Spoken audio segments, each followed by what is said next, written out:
The U.S. Department of Homeland Security requires employers to complete an I-9 form to verify the identity and employment eligibility of new employees.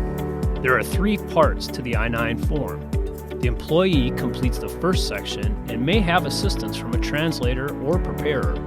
The employer completes the last 2 sections. In this video, we'll explain the main parts of each section.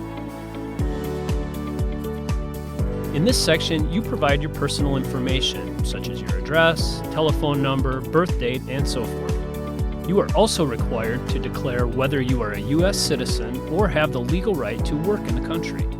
You have to sign this section stating that you are telling the truth. If there are untruthful answers, the government can punish a person, including fines or even imprisonment. If you completed the form on your own, you may simply check the box. If a preparer or translator helped you complete the form, that person is required to complete this section. Your employer completes this section after analyzing the documents you provide. Acceptable identification documents are included in lists A, B, and C on the last page of the I-9 form. Examples of acceptable documents include a U.S. passport or U.S. passport card, permanent resident card or alien registration receipt card, federal or state-issued identification cards, among others. Documentation can be a combination of documents, and your employer will assist you in this process.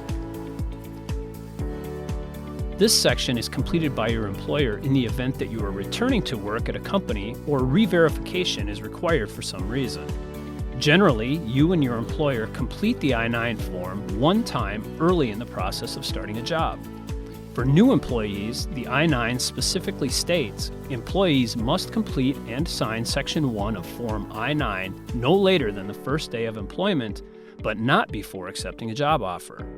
You must provide your documents within 3 business days of your first day of employment because your employer must complete Section 2 within 3 business days of that day. The I-9 form is used to verify workers' identity and eligibility to work in the United States. You complete Section 1 and may use a preparer or translator. Your employer completes the second and third sections. The I-9 form is one of the important required documents you complete when you get a job.